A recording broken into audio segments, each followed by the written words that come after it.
Welcome back to Black White Banter, ladies and gentlemen, from a very sweaty French hotel room in Marseille. Yeah, Newcastle United have lost the football match. First defeat in the Champions League since Barcelona. God, that feels a long time ago, doesn't it? Look, I've left that stadium tonight.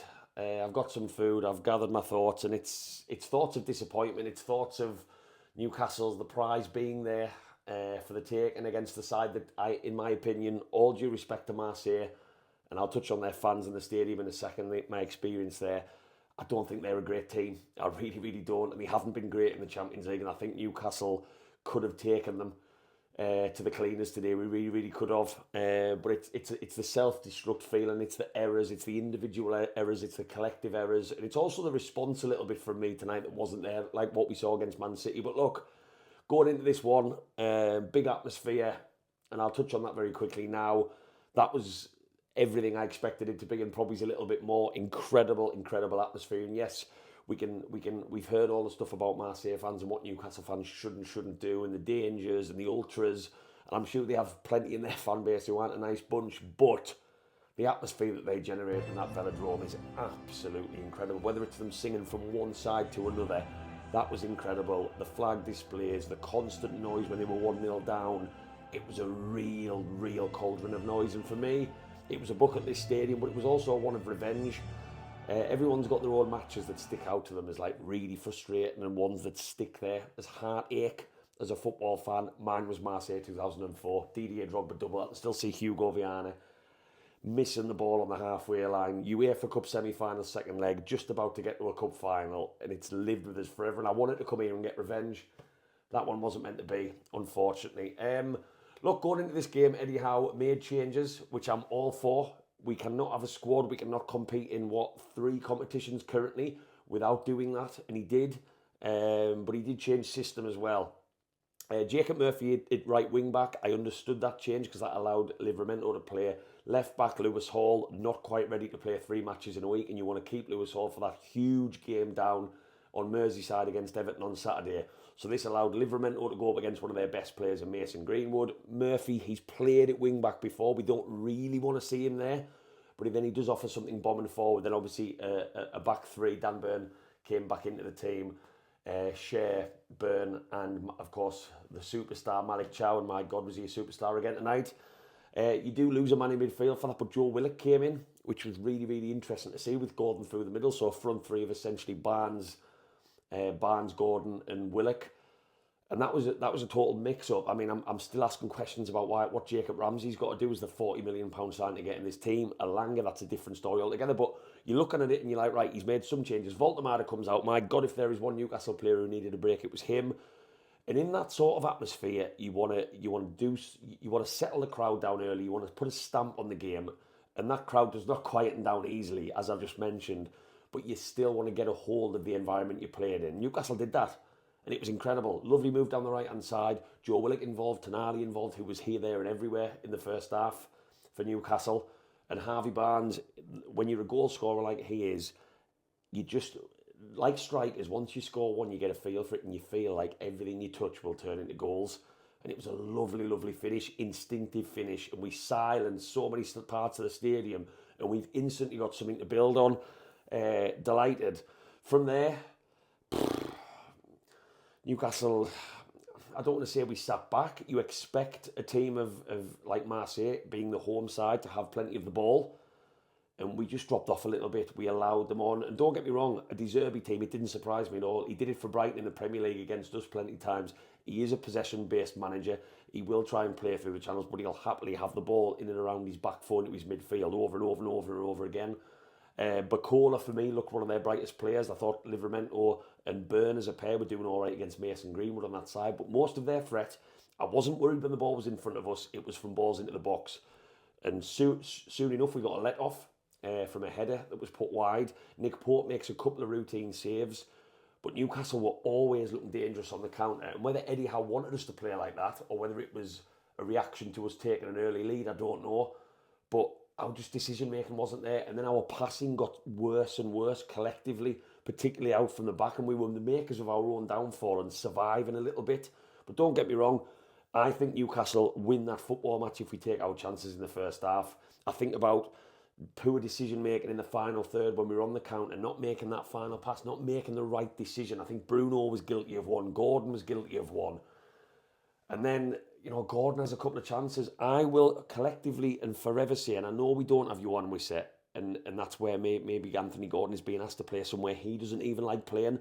I have never seen Newcastle play well when Anthony Gordon plays down the middle, and I'm still yet to see that. Yes, he's going to be isolated. He's not going to hold the ball up, and I wouldn't expect him to, and I'm not going to hold him to that or blame him for that, because that's not what his game is. But again, tonight, he did have chances. He had a one from the right-hand side. I would expect him to do a little bit better with where the keeper gets his fingers to it. There was a cross into the box from, I think, Joe Willock. Great cross, and I think he misses his kick. I feel like there was opportunities there if Newcastle had really gone sniffing it to really shut Marseille down. And the second goal in that match, and so it proved to not be, because we didn't get it, just felt crucial. It felt absolutely crucial. But look, we did have our chances. They had their chances. I think it was 8 shots to 9, which told you everything about what sort of game it was. It was quite an entertaining one. But most importantly, we had the lead at half-time. We had a really strong bench. Alanga, Voltemade, Ramsey. So many players to bring on. A Lewis Hall, a Miley, to change the system a little bit. They're just getting in half-time. Regroup at half-time in such a difficult, toxic atmosphere. And then go again in the second half. The second half comes, and I don't think there is possibly a worse start to a football match than a second half of a football match, should I say, than what we witnessed. And it was just a disaster. And look, we need to talk about it. Nick Pope, Malik Chow screaming at him to stay put. That tells you its own story. He's done this before. He was in no man's land. And don't get me wrong, the finish from Mbanyumam, I always say his name wrong, by the way, apologies. Albanyumam, that's what I always call him. Just makes it easier in my head. It's a really tight finish. That's a difficult one. He just could not have done it. If he does that 99 times out of 100 under that sort of pressure, he probably maybe scores, 40, 50, I don't know. But lovely finish, and it's an awful start. But can we regroup? And I mentioned at the start of this video about the reaction. Like against Man City was great. 1-1. Very quickly at St James's Park, and we react and we go back after them. We didn't even have time to do that. Marseille's tails were up, the crowd were up, they were getting on the ball. Newcastle's heads looked like they'd got it. Really looked to me like that Nick Pope mistake and that goal so early into the second half when there was a game plan Eddie Howe mapped out for them, really chucked them off. It threw them off completely. Next thing we know, cross into the box. Mr. Albanyumam, he gets to it first over Fabian Schär, and we are speechless.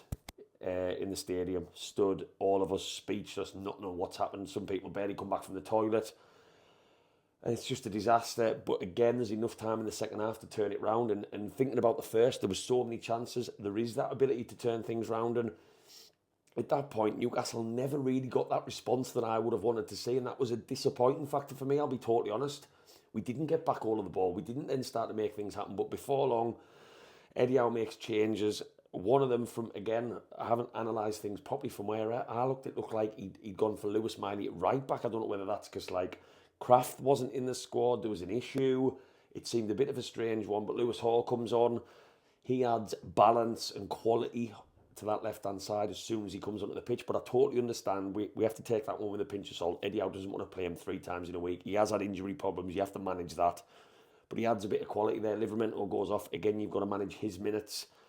I was hoping Miley would come on to play in the midfield, which I'll touch on in a second. Alanga comes on, you're thinking, right, Alanga, God, for the first time in 3 months of your Newcastle career, offer us something, offer us an outlet, change the game, make an assist, dart past someone, anything at all. And to be honest, I didn't really feel like much changed. It was we started to pick up a little bit more of the ball, but one big problem with this Newcastle team, and I'll keep saying it, in the second half, I noticed in the first half everything was played in front of us. Second half, that midfield, if I was Eddie Howe, I would have gone to Lewis Miley. I know he came on, he had to play what looked like an improvised role. I would have sat him in front of the defenders and allowed maybe Tonali to roam. He was doing it well all match. He was probably our standout midfielder. I would allow Bruno to push up a little bit, where we've seen a lot of success for him. I just felt like the flat midfield, they were picking it off. Bacola again was roaming. Højbjerg, It was one pass at times to get them through, and then they were on the. And don't get me wrong, Marseille were trying to counter as many times as possible when we were trying to burst at the other end. But it was just one pass was really frustrating me again. Eddie Howe continues to make changes. Voltemade comes on. Of course, as soon as he steps on the pitch, he adds that quality, that ability to bring people in, that ability with his feet, that link up. And we saw a little bit of that. Ramsey comes onto the pitch. Why he's not getting more minutes at the moment in this rotational Newcastle side is a little bit beyond me. And I'll be totally honest, the last 10, 15 minutes, I didn't really know what system Eddie Howe was playing. I felt like he had every attacking outlet on. Ramsey, Alanga, Barnes, Voltemade, and the system didn't. I don't know, it just felt like we were chucking the attacking kitchen sink in Marseille in the hope something would happen. I think Dan Burn had a bit of a half chance. Wrong man at the wrong time in the box. Tonali blasts an awful free kick over, if truth was told, from a pretty promising position. I just never felt like Newcastle were getting back in that game. I didn't see the same attacking intent in the second half as what I did in the first. The confidence looked a little bit bashed. And Marseille get over the line. Now, do I think Marseille deserved it? I think probably on the balance of play, yes, because it was an even first half and Marseille had the better of the second. But I will reiterate what I said at the start of this video, that Marseille team were there for the beating, and that would have set us up lovely to not worry about the Champions League as much as Derby Day comes around, which we know is a match as a Newcastle fan you cannot lose. Any player, any manager, anyone associated with the football club, that Leverkusen game wouldn't have been as important. And yes, we've still got PSV at home, we've still got PSG, there are more Champions League matches coming, but it would have just taken the pressure off against a Marseille team that have struggled in this competition. And I look back to the chances in the first half. I'm not going to make excuses for the second half because it wasn't good enough.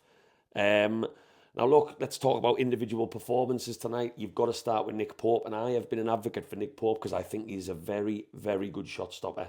And I know a lot of people on Twitter say, "Oh God, good shot stopper, good shot stopper." Get sick of hearing it from journalists. That's what they're supposed to be good at. That is their collective job. A striker is supposed to be good at scoring goals. If he's scoring goals, you're relatively happy. If a goalkeeper is making good saves, you are relatively happy. But Nick Pope, for me now, is making too many errors. And I'm not saying Ramsdale is 100% the answer. We don't know what Ramsdale we've signed. Is it the Ramsdale that never really worked out with Arsenal, that apparently had concentration problems, that has had a bit of a mismatched career? Or is it the Ramsdale that had a good spell at Arsenal and looked really solid when he first came into that football club 2-3 years ago now? But Nick Pope's making too many errors, and it seems to be since his injury, he hasn't quite been the same player. He's had great moments this season. He picked up loads of clean sheets. He got the assist against Benfica. There's been highlights in there, and he is a good shot stopper, and he'll continue to be. But it's these errors, and Malik Chow's calling it, and that error in that match tonight, I'm not going to say that cost us because there was so many other things we could have done, but it needs to be looked at.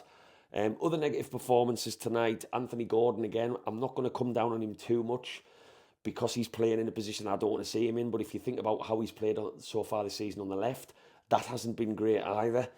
So I'm really clutching at straws to think of a good Anthony Gordon performance with him coming back in the side. I didn't think Bruno was at his best tonight. I thought Sandro Tonali stole the show a little bit in terms of his energy, his movement, and actually support of attacks, particularly in the first half. Not a bad day for Bruno at all by any means, but not his best. Jacob Murphy sloppy in the first half with the ball. Again, not in his natural position.